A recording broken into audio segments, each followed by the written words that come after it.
अगस्त 2026 का the Arunachal times का news analysis. तो आइए आज का एनालिसिस शुरू करते हैं। ठीक है, तो let us start with the first topic of the day. तो 13 अगस्त let us start with the Arunachal Times analysis. ठीक है, तो आज का जो पहला टॉपिक है, the first topic for the day is Itanagar civic body bans Itanagar civic body ban single use plastic carry bags etcetera. तो ये हमारा GS paper 3 environment and ecology, environment pollution and degradation, solid waste management, sustainable urban development in eco sensitive zones perspective से जरूरी है। ठीक है, तो देखते हैं ईटानगर जो सिविक बॉडी है उन्होंने single use plastic carry bags को बैन कर दिया। तो ये न्यूज में क्यों है? क्योंकि ईटानगर म्यूनिसिपल कॉर्पोरेशन ने अरुणाचल प्रदेश का has issued N order imposing a strict ban on single use plastic.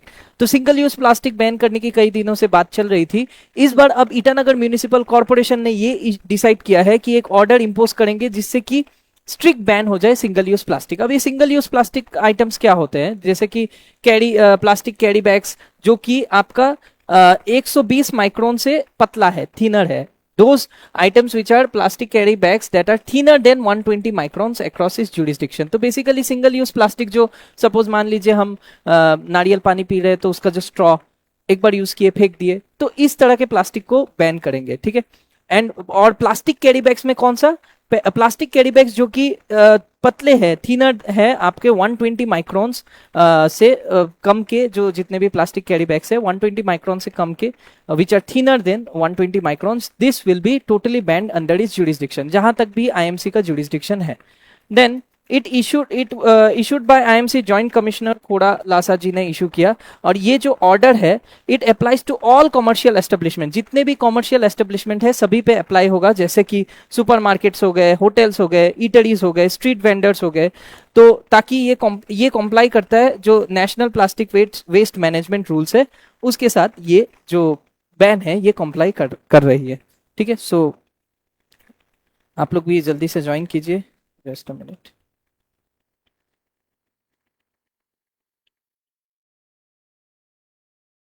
All right, so 9 students join किए। ठीक है, चलिए वीडियो को लाइक भी करते रहिएगा। अच्छा, नाउ इसका ऑब्जेक्टिव क्या है? What is the core objective and strategic significance? सबसे पहले तो इससे सबसे बड़ा फायदा होगा कि it preserves eco sensitive Himalayan habitat. तो हमें पता है जो ईटानगर एरिया है, जो ईटानगर कैपिटल टेरिटोरी है या overall Arunachal Pradesh, it is at the foot hills of the Himalayas. ये जो पूरा रीजन है it is at the foot hills of the Himalayas. तो जिस ये इको सेंसिटिव जोन में पड़ता है and we know that it is an ecological या बायोडाइवर्सिटी हॉटस्पॉट वाला रीजन है। तो ये इको सेंसिटिव हिमालयन हैबिटेट की सुरक्षा के लिए जरूरी है। It prevents non biodegradable waste, क्योंकि हमें पता है प्लास्टिक कुदरत में जल्दी सड़ता नहीं है, इट इज नॉन बायोडिग्रेडेबल। तो it prevents non biodegradable waste accumulation in the fragile eastern Himalayan ecosystem. तो ये प्लास्टिक वेस्ट एक्यूमुलेट ना हो और एनवायरमेंट को नुकसान ना करे, इसके लिए जरूरी है। दूसरा, अर्बन फ्लडिंग रिस्क मिटिगेशन। ठीक है, हमें पता है कि जितने भी प्लास्टिक या डेब्रिस जमा होंगे वो धीरे धीरे करके ड्रेन में जाएगा, ड्रेन का जो पानी है उसे ब्लॉक करेगी और इसके कारण फ्लैश फ्लड्स या जो अर्बन फ्लडिंग का समस्या है वो हमें देखने को मिलता है। Not flash flood, urban flooding. ठीक है, तो urban flood risk management, so it stops plastic debris from clogging drainage, जैसा कि मैंने कहा drainage channels, and mitigating urban flash flooding during monsoon rains. हाँ, फ्लैश फ्लडिंग तब हो सकता है जब बहुत ज्यादा बारिश हो और पहाड़ों से पानी नीचे उतर के आए और ड्रेन ब्लॉक होने के कारण बहुत तेजी से पानी का स्तर बढ़ जाए, देन फ्लैश फ्लडिंग भी हो सकता है। तीसरा, ये प्रोमोट करता है सर्कुलर इकोनॉमी। सर्कुलर इकोनॉमी क्या होती है देखिए, तो इट एनकरेजेस, सबसे पहले मैं पढ़ देता हूं इसको, it encourages market adoption of biodegradable, reusable, locally crafted, sustainable packaging alternatives. ठीक है, तो बेसिकली सर्कुलर इकोनॉमी में क्या होता है कि हमने कोई चीज यूज किया, देखिए जो 4R प्रिंसिपल्स है, 4R principles regarding waste management, ये तो हमें पता ही है 4R प्रिंसिपल्स। जैसे कि अगर हम देखें, रिड्यूस, अरे देखिए, reduce, reuse, recycle, okay, reduce, reuse, recycle, and एक और चीज था, एक और आर था, आई एम नॉट रिमेम्बरिंग। ठीक है, तो रिड्यूस रीयूज रिसाइकल, बेसिकली हम लोग इससे रीजनरेट कर सकते हैं जितने भी वेस्ट है। तो ये जो सिस्टम है 4R प्रिंसिपल्स, इसको हम फॉलो करके सर्कुलर इकोनॉमी क्रिएट कर सकते हैं। यानी कि कोई भी आइटम सपोज यूज में आया, कोई भी आइटम अगर हमने यूज किया तो इसको हमको रिसाइकल करना है, रीयूज करना है, प्लस रिसाइकल करना है और वापस से इकोनॉमी में इंट्रोड्यूस करना है, इकोनॉमी में वापस से इंट्रोड्यूस करना है। तो ऐसे कर करके क्या होगा, किसी भी तरह का there would be almost no waste generated. लेकिन ये आइडियल सिनेरियो है, ऐसा होता नहीं है, थोड़ा बहुत वेस्ट तो जनरेट होगा ही। तो इस मतलब इसके आसपास ही हमें अचीव करना है। ऐसा नहीं है कि सर्कुलर इकोनॉमी एक बार में अचीव हो जाएगा, इसको अचीव करने में टाइम लगेगा। मतलब इसके आसपास थोड़ा सा भी वेस्ट जो जनरेट हो वो रिसाइकल हो जाए इस तरीके से, ठीक है। तो इस जो प्रोमोट कर रहा है सर्कुलर इकोनॉमी, ये एनकरेज करेगा market adoption of biodegradable waste, ऐसे बायोडिग्रेडेबल आइटम्स, यानी कि ऐसे आइटम्स जो कि इजीली सड़ जाए, डिग्रेड हो जाए, जैसे कि प्लास्टिक बैग्स की जगह पेपर बैग्स यूज कीजिए, ठीक है। इको फ्रेंडली प्रोडक्ट्स यूज कीजिए, रीयूज कीजिए उसे, और लोकली बनाए हुए जो हाथ से बुने हुए सस्टेनेबल पैकेजिंग ऑल्टरनेटिव है उसको यूज कर सकते हैं। तीसरा अगर हम देखें, it protects soil and water bodies. तो अगर हम माइक्रोप्लास्टिक या जैसे कि जो सिंगल यूज प्लास्टिक है उसको अच्छी तरह बैन का इंप्लीमेंटेशन होता है, तो इससे क्या होगा, it would prevent microplastic leaching into local reverse. कई बार प्लास्टिक जो वेस्ट है वो नदियों में चली जाती है और वाटर पोल्यूशन या रिवर पोल्यूशन करती है, जैसे कि आपका दिक्रोंग और सेंकी रिवर जो है, इसको इस पे जो माइक्रोप्लास्टिक लीचिंग ना हो इसको प्रिवेंट करने के लिए ये किया गया है। एंड एग्रीकल्चर टॉप सॉइल को भी आपका डिग्रेड कर सकता है। लेकिन इसका क्रिटिसिज्म भी है, आलोचना भी कर रहे हैं, और इम्प्लीमेंटेशन में भी काफी चैलेंजिंग हो सकता है। कैसे, देखिए, तो इम्प्लीमेंटेशन चैलेंजेस देयर, क्योंकि देखिए जो गरीब लोग हैं, जो छोटे छोटे दुकानदार है या स्ट्रीट वेंडर्स है, उनके लिए काफी खर्चा बढ़ जाएगा ना। ये भी तो देखिए, प्लास्टिक सस्ता आता है, काफी सस्ता होता है, लेकिन बायोडिग्रेडेबल प्रोडक्ट्स जो है वो महंगे होते हैं।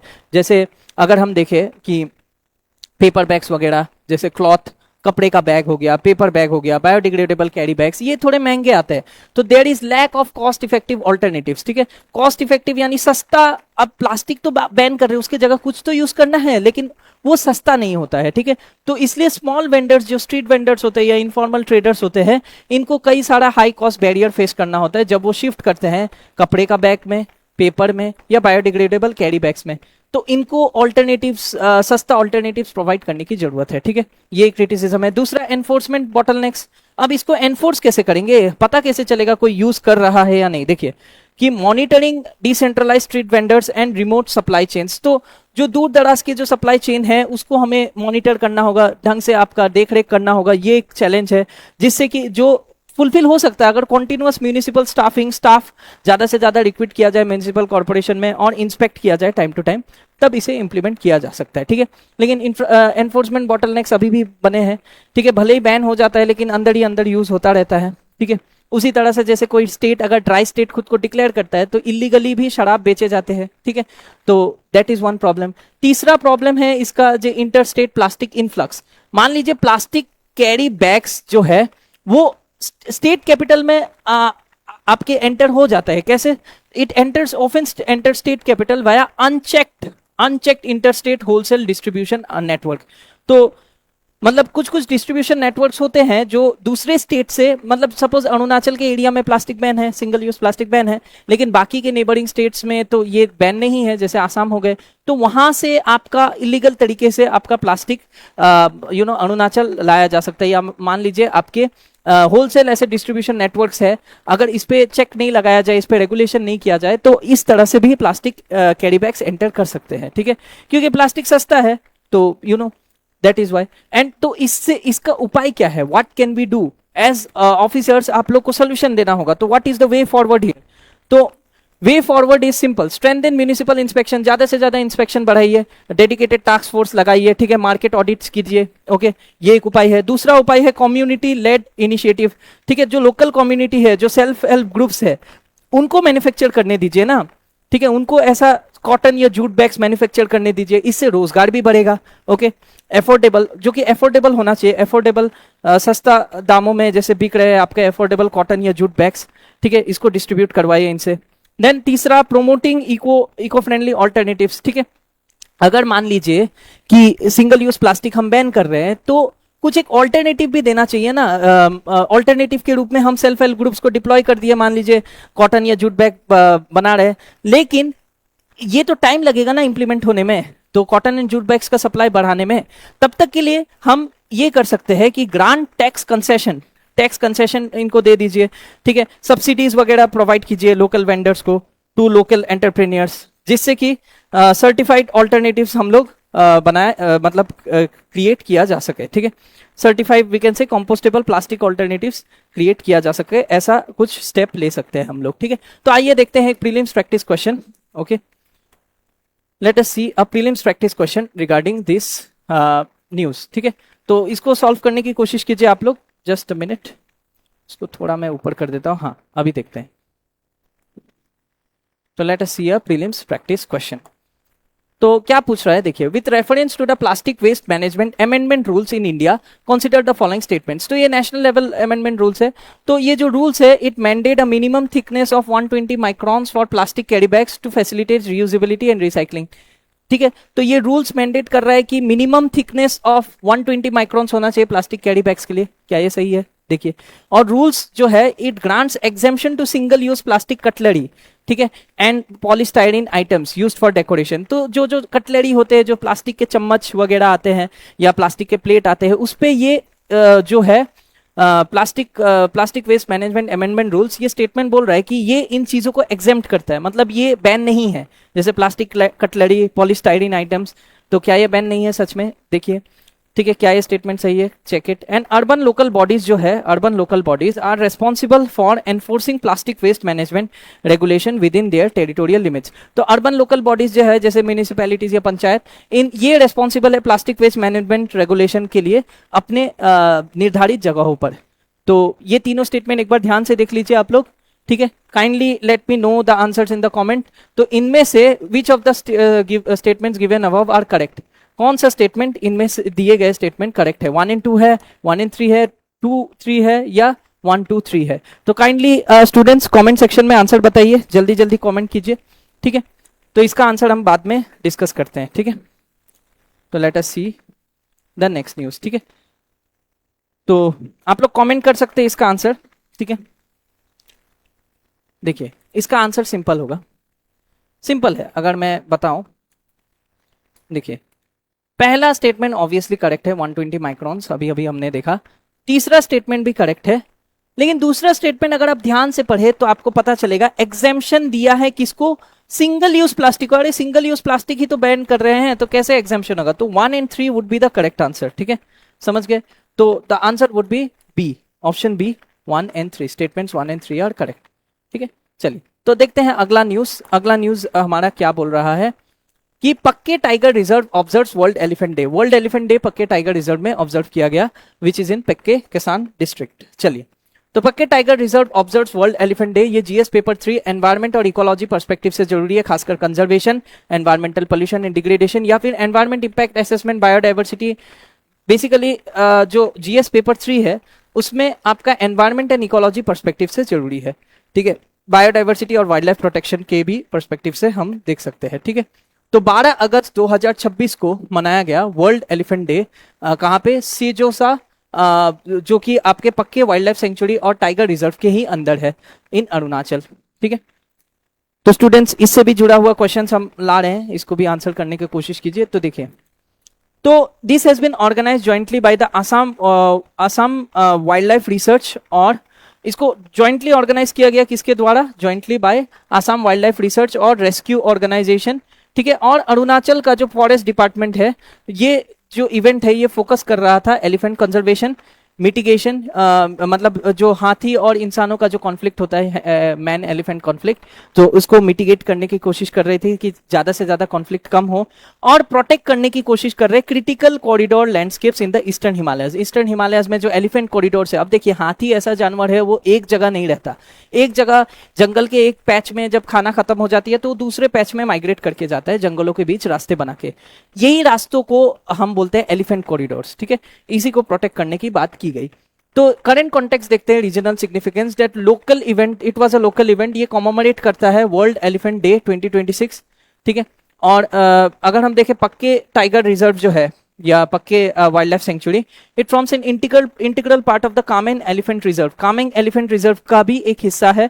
तो ये एक कॉन्टिन्यूअस हैबिटेट है, ठीक है, कॉन्टिग्यूअस हैबिटेट जो कि आपका असम अरुणाचल बॉर्डर में फैला हुआ है, ठीक है। तो हाथी तो ये नहीं जानता है ना ये आसाम है ये अरुणाचल है, तो एक कॉन्टिग्यूअस हैबिटेट है दोनों इलाकों में। तो ऑब्जेक्टिव क्या है इस इवेंट का कि हम कम्युनिटी पार्टिसिपेशन बढ़ाए, जो एक तरह से जन आंदोलन जैसा, जैसे लोग पार्टिसिपेट करें हाथियों की संरक्षण में, फॉरेस्ट गार्ड वेलफेयर किया जा सके और इंटर स्टेट कोऑर्डिनेशन बढ़ाया जा सके ताकि इन हाथियों को हम सेव कर सके, ठीक है। और जो हाथी जो है it is N endangered species, याद रखिए IUCN कैटेगरी में किस में आता है, एंडेंजर्ड एशियन एलिफेंट को बचाया जा सके, जिसका साइंटिफिक नाम है एलिफस मैक्सिमस, ठीक है। तो इश्यूज क्या क्या है हाथी से रिलेटेड, हाथी के कंजर्वेशन में चैलेंजेस क्या क्या होते हैं। एक तो सबसे बड़ी चैलेंज है ह्यूमन एलिफेंट कॉन्फ्लिक्ट, ठीक है। अब क्योंकि बहुत ज्यादा हम एग्रीकल्चर को एक्सपांड कर रहे हैं तो हाथियों का खाने का जो फॉरेस्ट में है जो खाने की कमी हो जाती है, इसके कारण ये लोग क्या करते हैं, ये जनरली हिली एरियाज से प्लेन एरियाज में आते हैं या फिर प्लेन एरियाज में जहां एग्रीकल्चर हो रहा है वहां पे रेड करते हैं, वहां पे फसलों को नुकसान पहुंचाते हैं, ठीक है। तो एक्सपांडिंग क्रॉप रेट्स, ठीक है, बहुत ज्यादा क्रॉप रेट्स हो रहे हैं, हैबिटेट फ्रेगमेंटेशन, एलिफेंट का हैबिटेट्स के जो इलाके हैं वो कम हो रहे हैं, इसके कारण अलोंग बॉर्डर मेनली आपके विलेजेस में नियर सिजोजा एंड सोनितपुर आसाम, इसके कारण बहुत बार हाथी और इंसानों का कॉन्फ्लिक्ट हो जाता है। कई बार हाथी जो है किसानों के फसल बर्बाद कर देते हैं और कई बार इस बीच हाथी भी मारे जाते हैं, लोग भी मारे जाते हैं, तो that is one problem. Corridor fragmentation, अब बहुत सारा इंफ्रास्ट्रक्चर प्रोजेक्ट्स लाने के कारण क्या होता है, एग्रीकल्चर भी एक्सपांड हम लोग कर रहे हैं, फॉरेस्ट एरियाज में एनक्रोचमेंट बढ़ता जा रहा है, जिससे कि एलिफेंट का नेचुरल हैबिटेट थ्रेटन हो रहा है और वो जो जिस रास्ते से माइग्रेट करते थे उस रास्ते के बीच ह्यूमन सेटलमेंट्स देखने को मिल रहे हैं, that is also one problem. फिर पोचिंग यानी इलीगल हंटिंग और रिटेलिएटरी किल्स, ठीक है। कई बार हाई वोल्टेज इलेक्ट्रिक फेंस में एलिफेंट टकरा जाते हैं, उससे मौत हो जाती है। कई बार रेलवे लाइंस के बीच आ जाते हैं और ट्रेन से टकरा के उनकी मौत हो जाती है। तो कई बार पॉइजनिंग की वजह से भी, पॉइजनिंग इंसिडेंट से भी हाथी मारे जाते हैं। तो इंसानों से ज्यादा खतरा तो हाथियों को है। So that is these are the issues. तो गवर्नमेंट ने इसको प्रिवेंट करने के लिए क्या क्या इनिशिएटिव्स लिए हैं, देखिए, government initiatives and conservation frameworks, let us see, ठीक है। तो क्या क्या इनिशिएटिव लिए गए हैं, सबसे जो इंपॉर्टेंट इनिशिएटिव है हाथियों को लेके, याद रखिए प्रोजेक्ट एलिफेंट 1992। तो project elephant 1992 it is a centrally sponsored scheme, याद रखिए सेंट्रली स्पॉन्सर्ड यानी स्टेट और सेंट्रल गवर्नमेंट दोनों मिलकर इस स्कीम को चला रही है। तो इसमें हैबिटेट रिस्टोरेशन की बात की गई, कॉरिडोर को प्रोटेक्शन का बात की गई है एंड ह्यूमन एलिफेंट कॉन्फ्लिक्ट को मैनेज करने की बात की गई है, ठीक है। तो इसी को लेकर आपका जो आसाम में काजीरंगा एलिफेंट कॉरिडोर बनाया जा रहा है, ठीक है। तो गज यात्रा जो है, गज यात्रा और माइक प्रोग्राम जो है, जैसे कि monitoring the illegal killing of elephants, MIKE tracking and population health across designated elephant reserve, अलग अलग एलिफेंट रिजर्व में आपका इलीगल किलिंग को गज यात्रा इनिशिएटिव लॉन्च किया गया है, ताकि और माइक प्रोग्राम, ताकि जो इलीगल किलिंग है, ठीक है, monitoring the illegal killing of elephants, ठीक है, इलीगली जो पोचिंग हो रहा है एलिफेंट्स का उसको काउंटर किया जा सके। फिर Indo Myanmar and inter state corridors भी एस्टेब्लिश किए जा रहे हैं, स्पेशल मतलब एफर्ट्स लिए जा रहे हैं कि अलग अलग तरह से इनके जो माइग्रेटरी रूट से इसको सिक्योर कर सके, ठीक है। तो इसी टॉपिक पे एक प्रीलिम्स प्रैक्टिस क्वेश्चन है, आइए देखते हैं, इसको आप लोग उत्तर दीजिए, कोशिश कीजिए, इट इज वेरी इजी। पूछ रहा है विथ रेफरेंस टू द पक्के tiger reserve consider the following statement, पक्के टाइगर रिजर्व पे आया तो क्वेश्चन है, इट इज पहला जो स्टेटमेंट है देखते हैं, it is located in Arunachal Pradesh and forms a part of the Kameng elephant reserve, क्या ये करेक्ट है, कामेंग एलिफेंट रिजर्व का पार्ट है जो कि आसाम में है। तो shares a contiguous boundary with Nameri national park इन आसाम, क्या ये नामेरी नेशनल पार्क जो आसाम में है उससे बाउंड्री शेयर करता है, देखिए। तो the Asian elephant is classified as critically endangered under the IUCN red list, IUCN red list में जो हमारे एशियन एलिफेंट्स है वो क्रिटिकली एंडेंजर्ड में आते हैं। तो स्टेटमेंट 1, 2, 3 देख लिए, ठीक है। आंसर कीजिए स्टूडेंट्स, क्या होगा इसका आंसर। तो let me give you the option, ठीक है। तो इनमें से कौन सा स्टेटमेंट सही है, करेक्ट है। एग्जाम में करेक्ट और इनकरेक्ट को लेके दिक्कत होती है, तो करेक्ट को ऐसा राउंड कर सकते हैं आप लोग, ठीक है। तो बताइए क्या होगा, 1 and 2 होगा, 2 and 3 होगा, 1 and 3 होगा या 1, 2 and 3 होगा, बताइए इसका आंसर क्या होगा students. I will show you the statements, ठीक है, 1, 2, 3 ये तीनों स्टेटमेंट है and these are the options. क्या होगा इसका आंसर, कमेंट सेक्शन में बताइए स्टूडेंट्स, 1 and 2 2 एंड 3, 1 एंड 3 या 1 2 एंड 3? ठीक है, देखिए कौन सा स्टेटमेंट करेक्ट है। A B C D, what would be the answer? Online students kindly answer, जो ऑनलाइन अभी लाइव देख रहे हैं काइंडली आंसर करने की कोशिश कीजिए। बहुत ही इजी सवाल है, बहुत ही इजी है। ठीक है, सो अगर हम देखें स्टेट क्वेश्चंस को ध्यान से तो सिंपल है। पहला स्टेटमेंट ऑब्वियसली करेक्ट ही है ना। It is located in Arunachal Pradesh and forms a part of Kameng elephant reserve. Yes, Kameng elephant reserve का हिस्सा है, दिस इज करेक्ट। यस, बहुत लोग आंसर कर रहे हैं। यस, डेंडिलियन क्यों जी, बहुत दिनों बाद यस 1 एंड 2 बोल रहे हैं। दुईसान जी सी बोल रहे हैं। सलमा जी 1 एंड 2 बोल रहे हैं। Yes yes yes, absolutely absolutely correct you all are. तो यस, 2 भी स्टेटमेंट करेक्ट है। ऑब्वियसली ये कॉन्टिग्यूअस बाउंड्री फॉर्म करता है नामेरी नेशनल पार्क आसाम में जो है। लेकिन थर्ड वाला रॉन्ग हो जाएगा ना।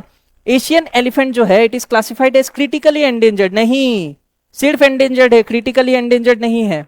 ओके, सो थर्ड वाला स्टेटमेंट रॉन्ग है। तो बेसिकली 1 एंड 2 करेक्ट होना चाहिए। देखते हैं इसका सही उत्तर क्या होगा। जस्ट अ मिनट, क्या आगे, अरे यार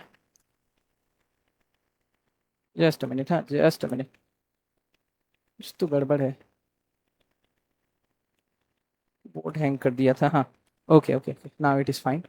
सो नाउ इफ वी सी, मक्खी आ गई, हाँ। तो इसमें अगर हम देखें 1 and 2 are correct. Okay, so option A would be correct, C नहीं होगा। जो लोग सी बोल रहे हैं नहीं नहीं 1 एंड 3 नहीं होगा, 1 and 2। Yes Salma ji, you are absolutely correct. ठीक है, डेंडिलाइन क्यों जी 1 and 2, yes absolutely correct, 1 and 2, option A would be the correct answer. Option A इसका सही उत्तर है। ठीक है, तो आइए देखते हैं next news if you see. So HRI survey finds widespread harassment to LGBTQIA+ communities in Arunachal. तो एक आपका हिमकाई रिसर्च इंस्टीट्यूट है जो जिन्होंने सर्वे किया है LGBTQ कम्युनिटीज को लेके अरुणाचल प्रदेश में, और ये रिपोर्ट चौंका देने वाली है कि कई सारे अनरिपोर्टेड केसेस, बहुत सारे हैरेसमेंट केसेस LGBTQ कम्युनिटी को फेस करना पड़ता है। अगर आप लोग नहीं जानते LGBTQ तो मैं बता देता हूं, इसका मतलब है lesbian, gay, bisexual, transgender, quad and IA कुछ है। ठीक है, तो जो कम्युनिटीज है जो LGBTQ, जो मेल फीमेल, जो साधारण जो सोसाइटल जेंडर कैटेगरी में नहीं पड़ते, उनको हम LGBTQ कम्युनिटी में रखते हैं। तो जो आपका हिमकाई रिसर्च इंस्टीट्यूट का जो सर्वे है, it finds wide spread harassment of LGBTQ+ community in Arunachal. तो ये GS paper 1 social issues perspective से जरूरी है। Salient features of Indian society, diversity of India आता है इसमें, role of women and women's organisation. Okay, फिर उसके बाद मेनली आपका सोशल एम्पावरमेंट पर्सपेक्टिव से भी काफी जरूरी है। ओके, लेट अस सी। तो एक पायोनियरिंग सर्वे, एक बहुत ही बढ़िया सर्वे किया गया है which is title LGBTQIA+ communities lived experience safety and access in Arunachal Pradesh 2026 का सर्वे। ये पब्लिश किया गया है by the Himkai research initiative. Himkai research initiative ने इसे पब्लिश किया गया है एंड ये हाईलाइट करता है wide spread harassment, force identity concealment, फिर मेंटल डिस्ट्रेस और लो इंस्टीट्यूशनल ट्रस्ट। अब देखिए LGBTQ कम्युनिटीज को काफी हैरेसमेंट फेस करने मिला है, फेस कर रहे हैं एज पर हिमकाई रिसर्च इनिशिएटिव का ये रिपोर्ट के हिसाब से। तो इनको अपना आइडेंटिटी छिपाना पड़ रहा है, काफी शर्मनाक बात है, अपनी आइडेंटिटी इनको छिपाना पड़ रहा है, मेंटल डिस्ट्रेस हो रहा है इनको। और इंस्टीट्यूशंस जैसे हमारे सरकारी अस्पताल हो, सरकारी शिक्षा संस्था हो, इन पे इन्हें भरोसा नहीं है। ठीक है, among sexual and gender minorities in Arunachal Pradesh. ठीक है, तो ये जो एनोनिमस सर्वे है, it was conducted between 2 June से लेकर 2 अगस्त 2026 तक कंडक्ट किया गया, वेरी रिसेंटली। और इससे रेयर एम्पेरिकल डेटा हमें मिला जो सोशल रियलिटीज, हमारे सामाजिक रियलिटीज के बारे में दर्शाती है, जो कि वल्नरेबल पुअर कम्युनिटीज का जो हाल है इंडिया में, ट्राइबल बॉर्डरलैंड्स में। ठीक है, तो करंट कॉन्टेक्स्ट क्या है देखिए, empirical landmark represents one of the first, सबसे पहला ऑर्गेनाइज रिसर्च इनिशिएटिव जो डॉक्यूमेंट कर रहा है रीजनल LGBTQIA+ कम्युनिटीज का चैलेंजेस को अरुणाचल में। इसमें इसके फाइंडिंग्स जो क्या है, बहुत वाइड स्प्रेड रिपोर्टिंग किया गया नॉन फिजिकल और फिजिकल हैरेसमेंट को लेके, बहुत सारा high rate of identity suppression. ये लोग अपने एज पर दिस रिपोर्ट ये अपने आइडेंटिटी जो है, जो अपनी रियल आइडेंटिटी को छिपा रहे हैं, सप्रेस कर रहे हैं, जिसके कारण इनको अपनी सेफ्टी का खतरा महसूस हो रहा है, सेफ्टी को लेके डर रहे हैं और साइकोलॉजिकल स्ट्रेन भी फेस कर रहे हैं। ठीक है, और इंस्टीट्यूशनल डेफिसिट भी हमें देखने को मिलता है, मतलब they identify a severe trust deficit, मतलब जो हमारे जो कानून व्यवस्था है, हेल्थ केयर है, जैसा कि मैंने कहा, या लोकल प्रशासन है, ये इन पे ये ट्रस्ट नहीं कर रहे हैं, ठीक है, ये इन पे भरोसा नहीं कर पा रहे हैं। Okay, so that is also one problem which this community face.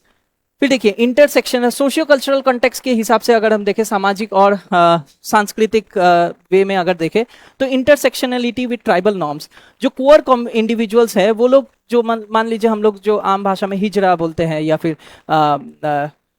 तो इन जो कम्युनिटीज है जो ट्रांसजेंडर में आते हैं, क्वेयर कम्युनिटीज, तो basically they face unique dual challenges. एक तो ये जो ट्राइबल जो आपका जो लीगल फ्रेमवर्क, देखिए एक्सपर्ट्स इसे कहते हैं कि जो ट्राइबल कस्टमरली लॉज है या जो ट्राइबल जो फ्रेमवर्क है, ट्रेडिशनल विलेज काउंसिल है, ये नॉन इंक्लूसिव है। नॉन इंक्लूसिव मतलब सारे कम्युनिटी के लोग, एलजीबीटी की कम्युनिटी के लोग को इंक्लूड नहीं कर रहे हैं, ठीक है। It is non inclusive customary tribal laws alongside national legal framework. दोनों ही नेशनल लेवल पे भी इंक्लूसिव नहीं है। कस्टमरी इंस्टीट्यूशन जैसे कि ट्रेडिशनल विलेज काउंसिल जो है केबा या केबांग, ये फॉर्मल सेंसिटाइजेशन इसमें नहीं होता है regarding sexual orientation and gender identity. Gender identity और सेक्सुअल ओरिएंटेशन को लेके ये सेंसिटिव नहीं है, ठीक है। ये क्रिटिसिज्म देखने को मिलता है। और जियोग्राफिकल आइसोलेशन भी होता है, लोकलाइज मेंटल हेल्थ रिसोर्सेज इनको नहीं मिल पाता है, सेफ शेल्टर्स नहीं मिल पाता है, एंड पुअर कम्युनिटीज को जो सपोर्ट चाहिए वो प्रशासन से कहीं ना कहीं नहीं मिल पा रहा है। तो आइए देखते हैं कि लीगल और कॉन्स्टिट्यूशनल फ्रेमवर्क, अब तक सुप्रीम कोर्ट के जजमेंट्स और जो लीगल फ्रेमवर्क है इनके लिए क्या क्या है, देखते हैं। एक तो Navtej Singh Johar versus union of India, बहुत फेमस केस है।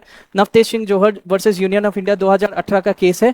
तो इससे डीक्रिमिनलाइज कर दिए थे सुप्रीम कोर्ट होमोसेक्सुअलिटी को अंडर सेक्शन 377। तो सेक्शन 377 ऑफ आईपीसी को डीक्रिमिनलाइज किया गया था, जिससे कि homosexuality was allowed by supreme court. जिससे संवैधानिक राइट, मतलब जो संवैधानिक अधिकार है, राइट टू डिग्निटी और सेल्फ एक्सप्रेशन, आर्टिकल 21 में कोर एलजीबीटीक्यू कम्युनिटीज को दिया गया था, ठीक है। This is a very landmark judgment. Then transgender persons protection of rights act 2019 लाया गया था ये कानून।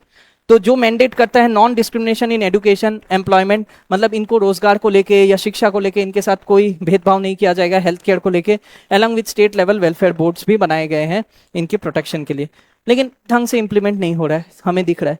एंड एक और चीज है कि नालसा जो है, national legal services authority versus union of India 2014 का केस है, इसने अफर्म किया कि जो सेल्फ डिस्क्रिमिनेशन है of gender identity for transgender individuals under article 14, 15 and 21, ठीक है।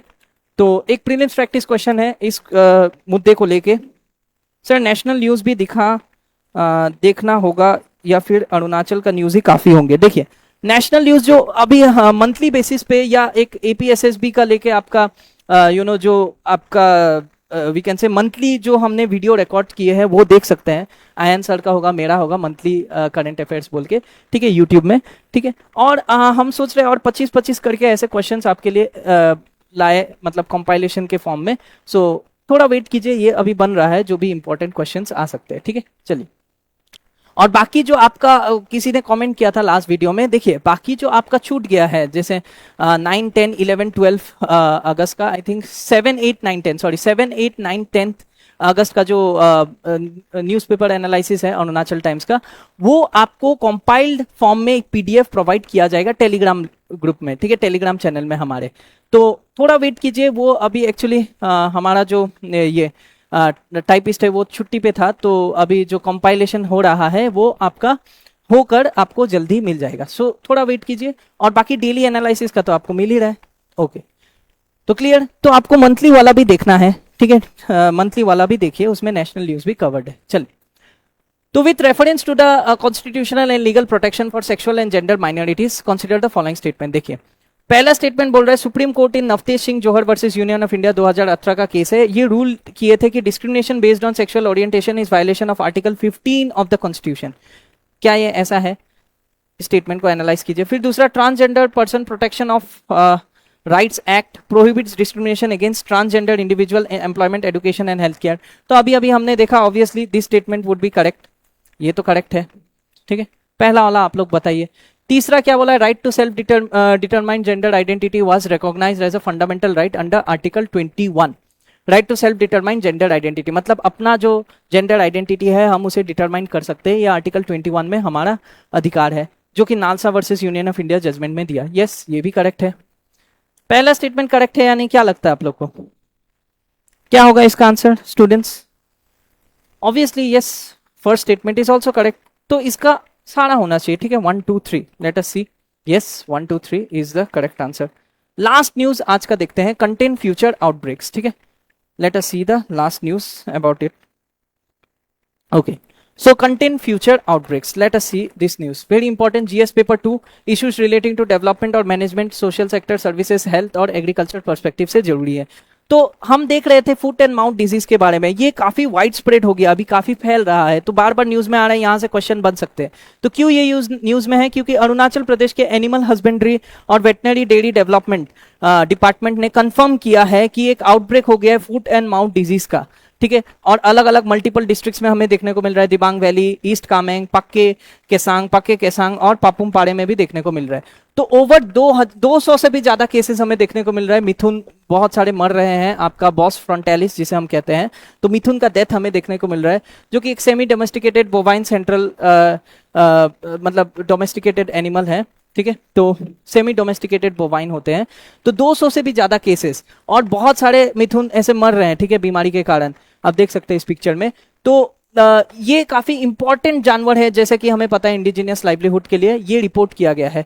प्रीलिमिनरी जो आपका फील्ड ऑब्जर्वेशन कंफर्म करते हैं कि जो अनवैक्सीनेटेड लाइफ स्टॉक है, जितने भी मिथुन जिनको वैक्सीन नहीं दिया गया है, उनका चांसेस है, उनका डेथ का चांसेस काफी हाई हो रहे हैं, हाई मोर्टेलिटी है। लेकिन जो जो जानवर को वैक्सीन दिया गया है ड्यूरिंग मई और जून रूटीन के दौरान, रूटीन एक्सरसाइजेस के दौरान, तो ये लोग डिजीज फ्री है। मई जून के बीच जो वैक्सीन ले लिए हैं, ये लोग डिजीज फ्री है। तो ग्राउंड सिचुएशन क्या है? 200 से भी ज्यादा active foot and mouth disease report किया गया है दिबांग वैली में, और बहुत सारे मिथुन मारे जा रहे हैं अनफॉर्चुनेटली, ठीक है।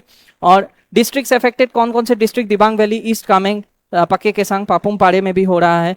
स्टेट ने क्या लिया है अभी तक? रेस्पॉन्स डिप्लॉय किए गए हैं, रैपिड रेस्पॉन्स टीम को डिप्लॉय किया गया है, अलग अलग एसेंशियल एंटीवायरल एंटीबायोटिक्स दिए गए हैं, रिंग वैक्सीनेशन ड्राइव भी कंडक्ट किए गए हैं, और ये अलग अलग मूवमेंट्स लॉन्च किए गए हैं टू कंट्रोल इट। तो clear demonstration of vaccine efficacy, vaccine efficacy के कारण आपका दिख रहा है कि there is 0 cases observe among livestock, जो कि इम्यूनाइज किए गए थे आपका मई से जून तक, ठीक है, वैक्सीनेशन ड्राइव में। तो ज्यादा से ज्यादा वैक्सीन देने की आवश्यकता है इन जानवरों को, ठीक है। तो डिजीज प्रोफाइल और साइंटिफिक सिग्निफिकेंस देखिए, एथियोलॉजी, हाईली कंटेजियस। अब इस वायरस के बारे में भी थोड़ा हमें जानना चाहिए, ठीक है। तो ये जो है फुट एंड माउथ डिजीज, ये हाईली कंटेजियस वायरल डिजीज है, जो कि किसके कारण होता है? एप्थो वायरस के कारण होता है, जिसको हम पाइकॉर्नाविडे दी फैमिली से बिलोंग करता है, अफेक्टिंग क्लोवन हूफ्ड एनिमल्स। ये सिर्फ मिथुन बोल के नहीं, कैटल, बफेलो, शीप, गोट, पिग्स या मिथुन्स को अफेक्ट करते हैं, ठीक है। ट्रांसमिशन डायनेमिक्स अगर हम देखें, बहुत जल्दी जल्दी ट्रांसमिट होता है। अगर मान लीजिए 2 जानवर के बीच आपसी डायरेक्ट कॉन्टैक्ट हो जाए, हवा से ट्रांसफर हो सकता है। मान लीजिए कंटेमिनेटेड फीड, जैसे मान लीजिए जो खाना इन लोग खा रहे हैं, कंज्यूम कर रहे हैं, उस पर कुछ दिक्कत आ गई है, मान लीजिए सड़ा हुआ है या कंटेमिनेटेड फीड या वाटर, पानी से भी ट्रांसमिट होता है, फॉर्माइट से भी होता है, जो कीड़े मकोड़े होते हैं। इकोनॉमिक इम्पैक्ट क्या होता है? इससे हाई मॉर्बिडिटी होता है, लॉस ऑफ मिल्क यील्ड्स, दूध भी देना बंद कर देते हैं मिथुन, एंड इससे लेमनेस, ट्रेड रेस्ट्रिक्शन होने लगता है, और एक्यूट मोर्टेलिटी यंग एज में हो जाता है मिथुन्स का, जिससे कि लाइवलीहुड इफेक्ट होता है। और मिथुन हमें पता है काफी सिग्निफिकेंट है। तो मैं तो ये भी सुना हूं कि अलग अलग ट्राइब्स मैरिजेस में जिसका जितना ज्यादा मिथुन है, वो आपके दूसरे ट्राइब को एक्सचेंज भी करते हैं शादियों के दौरान, ठीक है। तो मिथुन को दिया भी जाता है एज गिफ्ट्स। तो bos frontalis is the scientific name of mithun, याद रखिए। It serves as a cultural symbol, जो सांस्कृतिक वे में भी ये काफी जरूरी है। फाइनेंशियल रिजर्व है और प्राइमरी सोर्स ऑफ लाइवलीहुड है बहुत सारे ट्राइबल कम्युनिटीज के लिए। सिर्फ अरुणाचल के लिए नहीं, नागालैंड के लिए भी। नागालैंड का स्टेट एनिमल है मिथुन। अरुणाचल का भी एक्चुअली स्टेट एनिमल मिथुन ही है, बट ऑफिशियल वेबसाइट की माने तो वहां हुलॉक गिबॉन दिया हुआ है, ठीक है। तो चलिए, क्रिटिसिज्म भी है इस कैंपेन का, ऑपरेशनल चैलेंजेस है, जैसे कि फ्री रेंजिंग ग्रेजिंग बिहेवियर। मिथुन जनरली फ्री होते हैं, डेंस फॉरेस्ट में जाते हैं, सीवियर लॉजिस्टिकल हर्डल होता है कि वैक्सीन का कवरेज किया कैसे जाए। मिथुन इधर एक जगह ठहरते नहीं है, ये घूमते रहते हैं। दूसरा, cold change maintenance, high altitude areas में आपका वैक्सीन को कोल्ड चेंज प्रिजर्व करने में काफी डिफिकल्टी होती है, और टाइम टू टाइम आपके वेटनरी डिपार्टमेंट्स में पहुंचाना भी एक चैलेंज है। वैक्सीन हेजिटेंसी, बहुत सारे जो ओनर्स है ये हेजिटेट करते हैं कि हम वैक्सीन दे ना दे, इनको कॉन्फिडेंस नहीं रहता है, जिससे कि मिस्ड वैक्सीनेशन राउंड इनका अक्सर मिस हो जाता है, ठीक है। तो अवेयरनेस फैलाने की भी जरूरत है ताकि लोग जागरूक हो। Community led targeting and panelling system किया जाए, स्ट्रेंथन किया जाए biosecurity, last mile cold chain support कर सकते हैं हम लोग। तो ये वे फॉरवर्ड में लिखा जा सकता है, ये सारे पॉइंट्स, ठीक है। तो स्टूडेंट्स आज के इस सेशन में इतना ही। So thank you so much students, thank you for your participation, for your love and support. Kindly video को शेयर कीजिए, लाइक कीजिए, और इसी तरह से आप जरूर हमारा सेशन देखते रहिए। एंड एक और चीज़ मैं बता दूं, जो नेशनल करंट अफेयर्स है वो आप मंथली जो वीडियोस आते हैं वो तब तक के लिए देख सकते हैं, उसका भी एक कॉम्पाइल्ड वर्जन आपको मिल जाएगा जल्दी, ठीक है। सो बाकी का जो मिस हो गया है 7, 8, 9, 10 का जो अगस्त का आपका जो न्यूज़ एनालिसिस है उसको भी हम प्रोवाइड करवा देंगे आपके टेलीग्राम चैनल में। सो चलिए, थैंक यू सो मच, थोड़ा पेशेंस रखिए and thank you for your patience. चलिए मिलते हैं अगले सेशन में, तब तक के लिए बाय बाय, जय हिंद, टाटा।